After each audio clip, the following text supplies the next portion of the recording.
Nilqawkom eżiż aħwa Maltin wawċi madwar Malta għawdex, nilqawkom il-lejla għas-servis ta' matul il-ġimgħa tal-erba.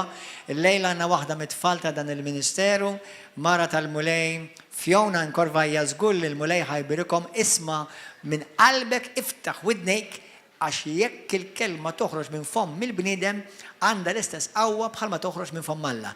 Jiddependi mill-ġuħ li għandek f'qalbek jekk intix ħatirċievi. Amen? Nilqaw il-Fjona għatu ċabċiba l-qawwa fosna.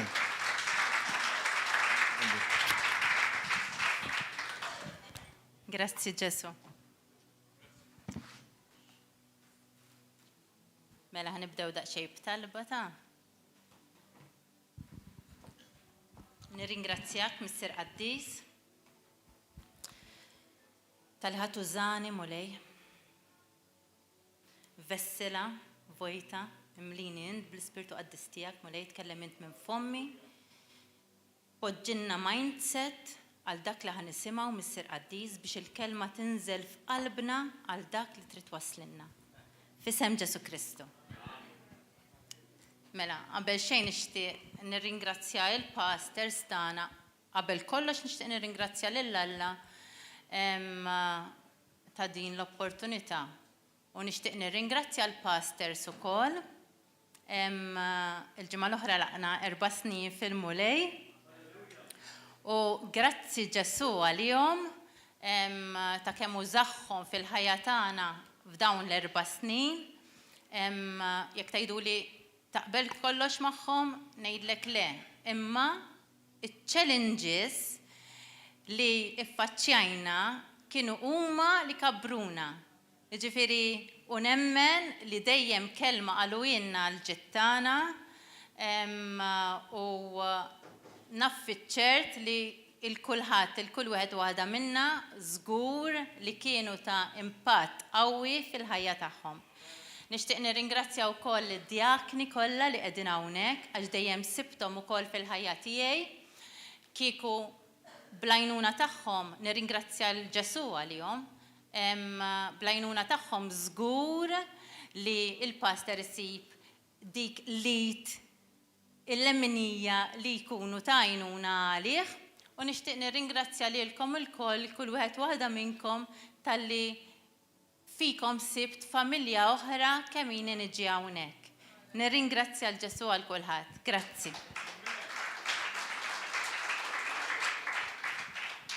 Fiż-żmien li qegħdin ngħixu fih messaġġ kieku kont nippreferi nagħmel xi persekuzzjoni pereżempju jew fuq perverżjoni. Imma ma nistax ma nirringrazzjax il-Mulej ta' kemm ħadem magħna, kemm rajna l-qawwa tal-idseta tiegħu taħdem magħna u xtaqt insemmi dan il-messaġġ tifħir u qima. Mela, ħalli nibda. Ftit ġimgħat ilu mhux qegħdin hawnhekk żewġ ħuti fil-Mulej ukoll jien u Silvja. Kienet waqfitilhom il-karozza u din l-opportunità, ħansejħi l-opportunità x'dak li jġib ladu kontrina Alla jdawru għall-glorja tiegħu. Spiċċajna nagħmlu Bible study u tkellimna ħafna fuq praise and worship, tkellimna anke fuq deċma u xtaqt nixxerja ftit affarijiet magħkom ukoll. Mhux qegħdin hawnhekk insellmilhom jekk qegħdin jarawna, imma nixtieq nirringrazzja l-Mulej ukoll għalihom għax huma ta' barka kbira mhux għalija biss imma l-ġisem kollu ta' Kristu. Grazzi Ġesu għal kulħadd.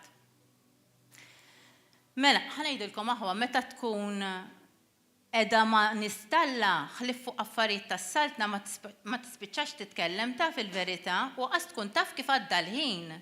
Għax 4 sigħat qas tkun taf kif taru meta tkun qed titkellem ma' nies talla u meta jiena ħanitkellem għalija nkun qiegħda wisfel infittex nies li jolluni l fuq. U l-istess meta nkun qiegħda hawn fuq nipprova jien stess inkun li l-Mulej użani biex nolli l-ħuti fl-istess pożizzjoni fejn iridhom il-Mulej. Amen. Mela, morru Timotju 3:16. ħanibda b'dan il-messaġġ qasir. Għax-xorta fi żmien li għaddejjin minnu bħalissa ma nistax ma ngħidx messaġġ qasir ukoll fuq dan il-perverżjoni li għaddejjin minnu.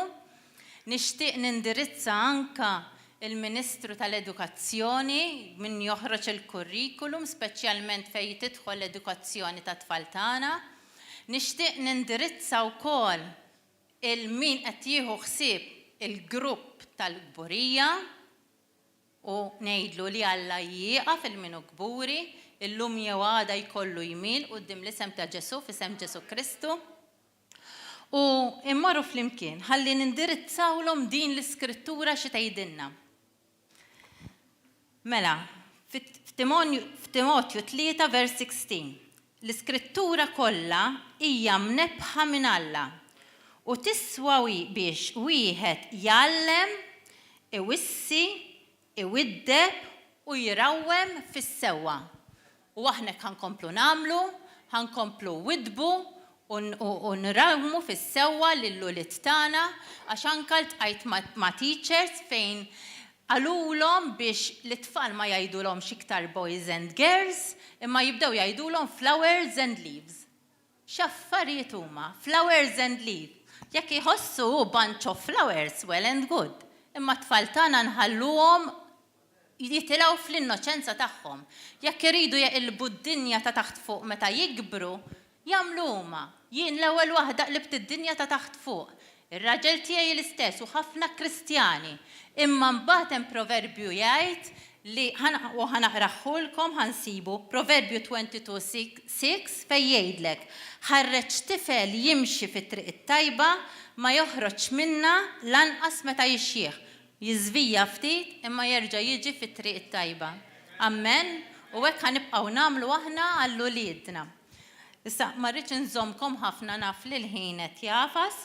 U ma min għandu id-nejn ħajsma u nħeġġeġ il dawn it-teachers ukoll jingħaqdu mal-grupp mal-moviment tal-PCRM biex huma wkoll jsemmaw leħinhom f'dak kollu li ma jaqblux magħhom. Mela ngħaddu naqra l-messaġġ. Il-min għandna nagħtu it-tifħir u l-glorja, it-tifħir u l-qima. Mela bla dubju ta' xejn nafu li rridu nagħtu t-tifħir u l-qima lil Ġesu sewwa. Ejja mmorru daqsxejn Atti 7, 42 u 43. U ħankun għadin nitlu daqsxejn fi-Skritturi fejn anka Ġesu stess avża biex nagħtu l-qima lilu stess lill-Alla. Mela, Atti 7, 42, 43. Hawnhekk ħanaraw il-paganiżmu fejn kienu jqimu ġbijat. Għalhekk Alla dbiet minnhom u rħilhom jaduraw lil kwiekeb tas-sema kif hemm miktub fi ktieb il-profeti. Qatt offrejtuli vittmi u sagrifiċċji f'dawn l-40 sena fid-deżert dar Iżrael. Intom irfajtu t-tinda ta' Molok u l-kewba ta' Refan. Alla tagħkom iġbijat li intom għamiltu biex tqimuhom. U jien neżiljakom lem mill-Babilonja.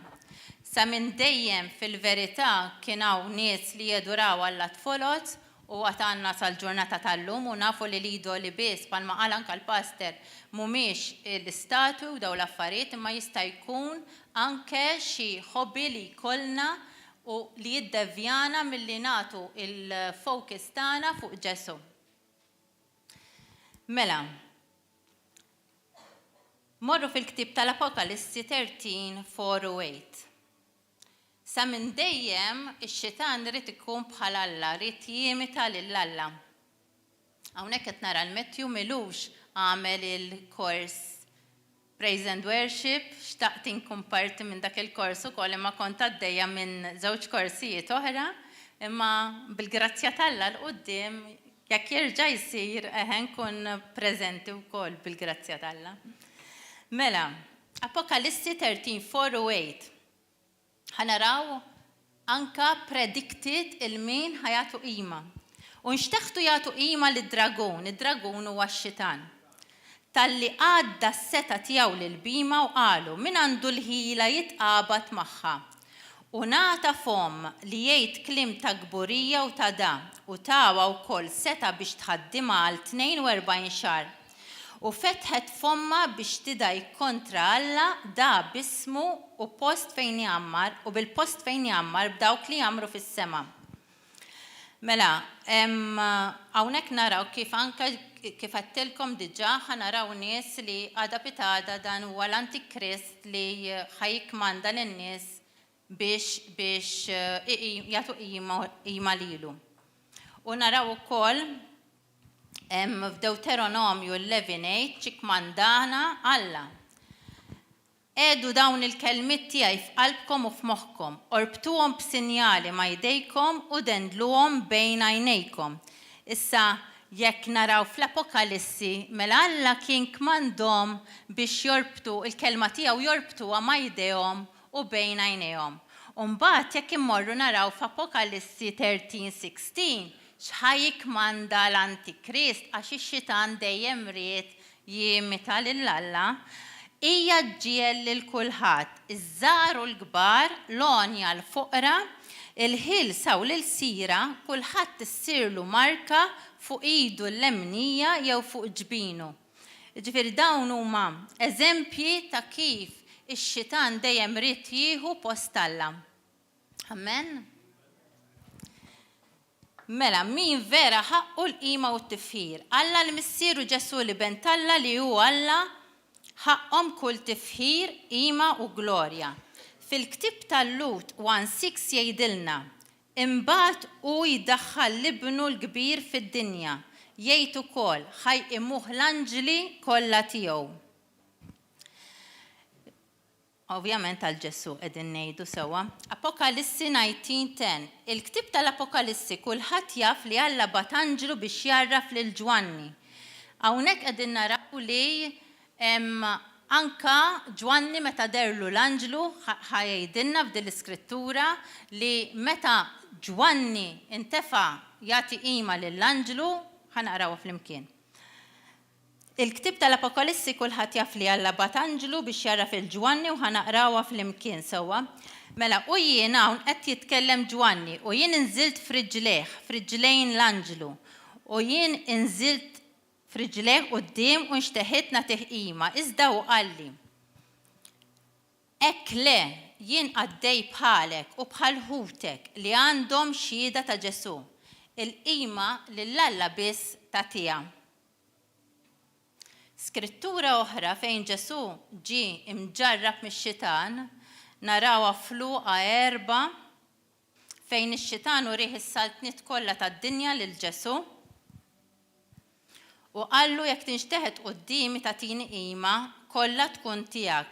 U ejja naraw x'wieġbu Ġesu. Mela mmorru Luqa 4 u vers 5 sajt. Imbagħad ix-xitan vers 5. Imbagħad ix-xitan ħadu floli u rih is-saltniet tad-dinja kollha f'daqqa. 6. Qallu x-xitan, natik is-seta fuq dawn kollha bil-glorja tagħhom ukoll. Għaxija, qed jirreferi għas-seta, ingħatat lili. Il-koll nafu li mal-waqgħa ta' Adam u Eva tilfu s-seta li kellhom. Is-seta fuq din l-art li hija tax-xitan.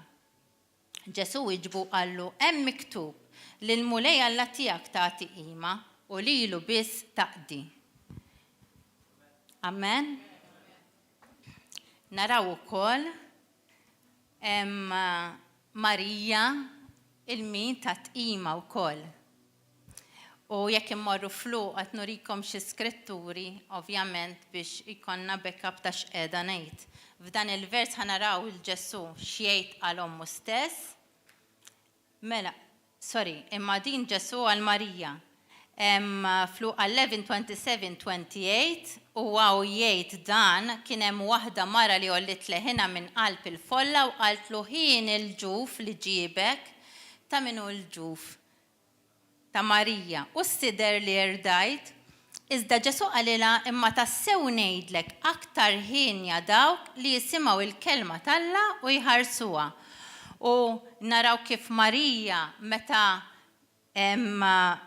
Marija nnifisha f'Luqa 1:46 qabdet tfaħħar il-Alla meta qaltlu ruħi tfaħħar il-kobor tal-mulej u l-ispirtu tiegħi jifraħ falla is-Salvatur tiegħi. U hawnhekk naraw kif Marija wkoll kella bżonn Salvatur. Jiġifieri jiena l-ewwel waħda kont iffissata fuq il-Madonna ta' Pinu u ħafna Maltin iffissati fuq Madonna ta' hekk u Madonna ta' hekk. U bħalissa nkunu għadin niċċelebraw ħafna festi fuq il-Madonni, imma nafu li Marija wkoll tat qima lill-Alla. Ekku. Mela, ħanitlu daqsxejn issa bejn id-differenza ta' qima u tifħir. Mela li tfaħħar huwa mod ta' kif qed turi lill-Alla li qed taraf u tapprezza ta' dak kollu li għamel miegħek. Turi sens ta' gratitudni. Tista' tfaħħar lill-Alla u tista' tfaħħar lill-bniedem, imma l-qima tagħtiha biss lill-Alla. Il-kliem praise and worship tifħir u qima, il-biċċa l-kbira jmorru flimkien u jikkumplementaw waħda lill-oħra. Imma huma żewġ affarijiet kompletament differenti. Il-kelma praise hija li tiftaħ. Il-kelma worship hija li tidħol fil-preżenza tal-mulej. Amen? Huwa faċli ħafna li nfaħru lill-mulej matul il-ħajja tagħna ta' kuljum u nispiċċaw ma ntuħx dik il-qima li verament jixtieq u li jistħoqlu. Li tfaħħar lill-mulej tfisser li tirringrazzjah u tonorah. Tolli ismu l-fuq permezz ta' kant, sfin, talb, daq tal-instrumenti fost affarijiet oħra u jekk nmorru salmi 148, 149, 150 u hemm iktar dawn kollha huma salmi fejn jagħtu tifħir il-mulej. L-għadu ħajamel minn kollox biex itelfinna il-focus.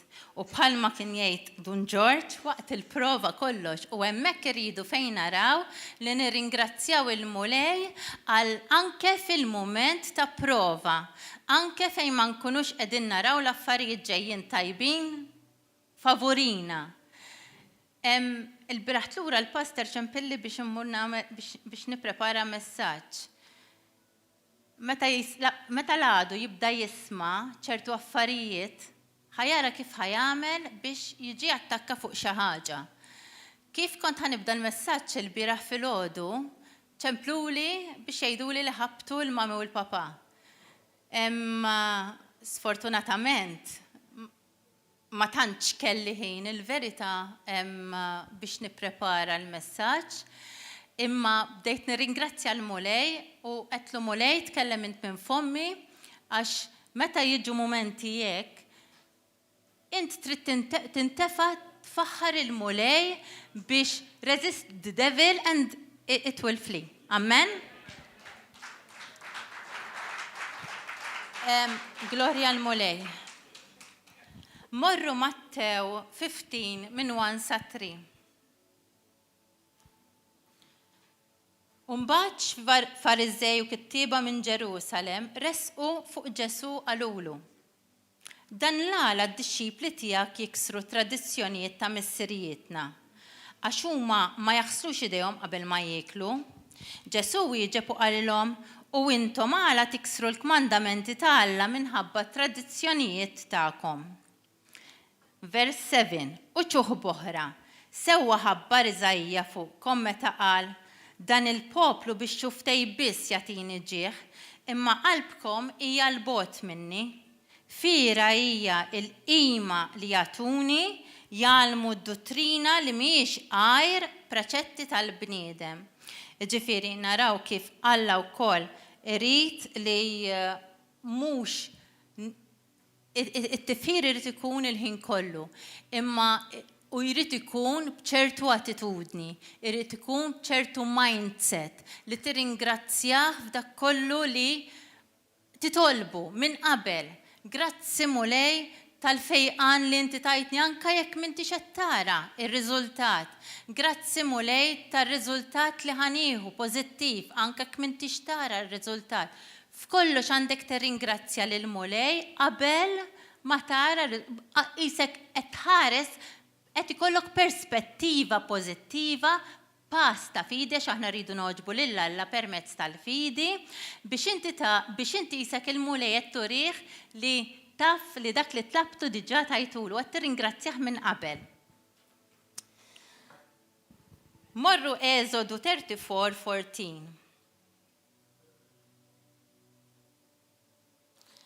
Il-kelma worship hija espressjoni ta' adorazzjoni u reverenza. Din għandha tingħata lill-Alla biss. Għax inti faċli tgħid pereżempju tirringrazzja l xi ħadd, ir-ringrazzjament it-tifħir ovvjament aħna llum il-ġurnata nafu rridu nirringrazzjaw il-Ġesu għal dak li jkun. Imma il-qima ttija biss lill-Alla. U Eżodu 34:14 jgħidilna tmil xruħek u tqim ebda Alla ieħor għax il-mulej għajjur ismu. Alla għajjur hu. Il-Bibja tgħidilna li għandna nqimu lill-Alla fl-ispirtu u l-verità. Meta nqimu nkunu qed nissottomettu lilna nfusna kompletament quddiem Alla. Hija umiltà u li tintela kompletament quddiem Alla l-missier f'din il-pożizzjoni wieħed jiġi aligned mar-rieda tal-missier. Meta inti tidħol tagħmel dak l-istep ta' fidi li jisek tħalt quddiem it-tron tal-missier li ngħid għalija nibda nimmaġina qisni qed nara saqajn kbar tal-ħadid balla nar u qed nagħnqu. Tidħol f'dik jisek l-step, tagħmel step ta' fidi li jisek tħalt quddiem it-tron tiegħu, hemmhekk inti fejn tibda tirċievi, tisma' l-mulej kelmek, tibda tirċievi viżjonijiet. Ħanejdilkom xi ħaġa, għax l-attakki kontinwament jiġu il-mument li inti waqt li qed titkellem hemm xi ħadd qiegħed jisma'. Barra li hemm Alla l-missier qiegħed jisma' hemm l-għadu qiegħed jisma'. U fuq dak li inti qed titkellem l-għadu ħajjiġi attakka. Meta xi xahar ilu għax l-attakki ma jiqfux, grazzi mulej li dejjem noħorġu rebbieħa, kont qiegħda fl-intimità mal-mulej, kif ħriġt minn mal-intimità mal-mulej, tani viżjoni ta' accident u f'dal accident rajt il-ħija. Dan ilu xi xarejn issa, ċempilt kontrajt accident jisumba wara kontrajt accident bil-motur, ċempilt il-mara taħija, tila hija orrajt, għalt li Iva, taqt li għala, tila għaxek ekku u qed ngħidilha.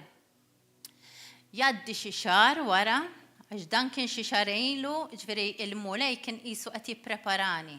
U kont kellimt mat-tifla biss biex niġu fi qbil u nieħdu awtorità u bdejna niddikjaraw ħajja u mhux mewt fuq hija, jaddi xi xahar u hija vera kellu accident.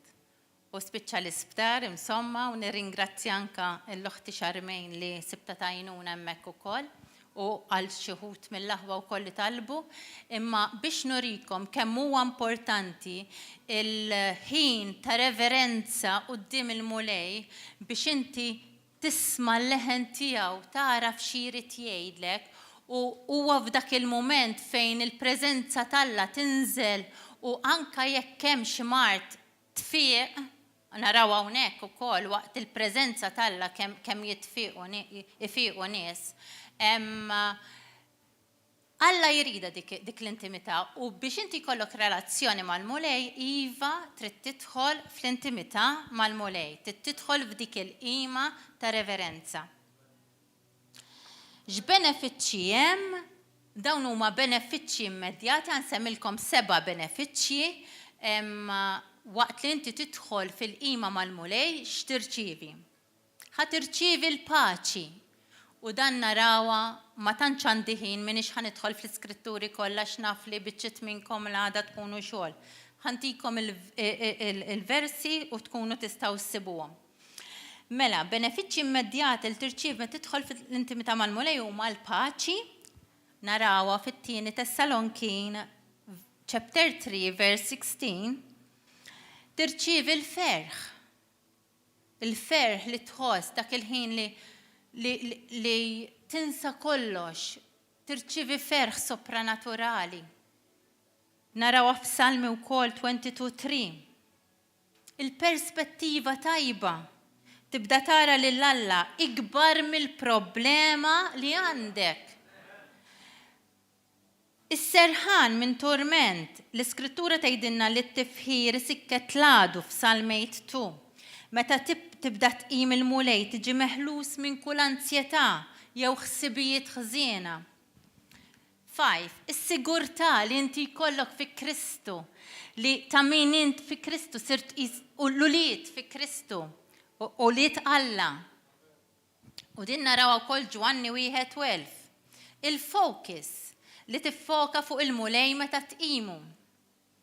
L-erf meta nneħħu l-focus tagħna s-soluzzjoni u jagħtina l-erf.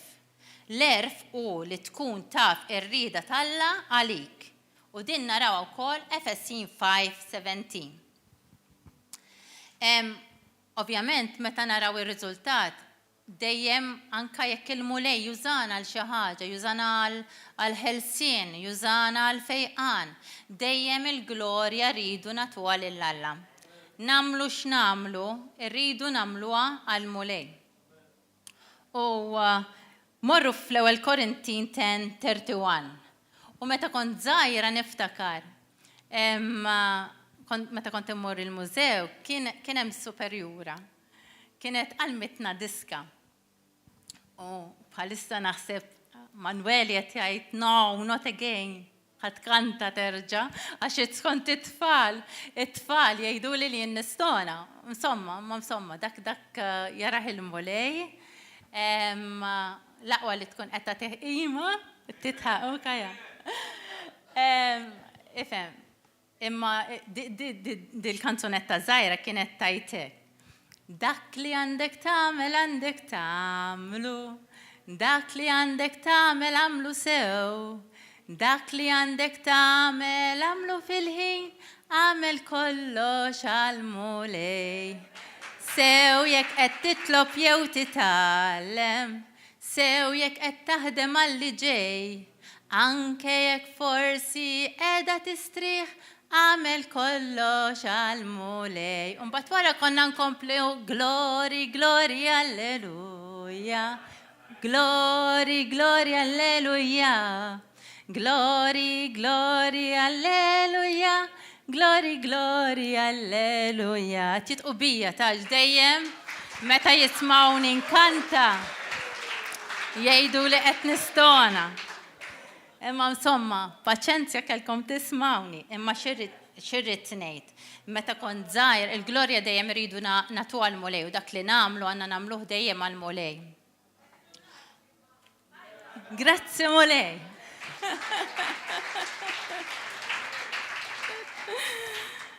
Mela, ħanaraw x'tgħidilna l-iskrittura. Sew jekk tiklu, sew jekk tixorbu.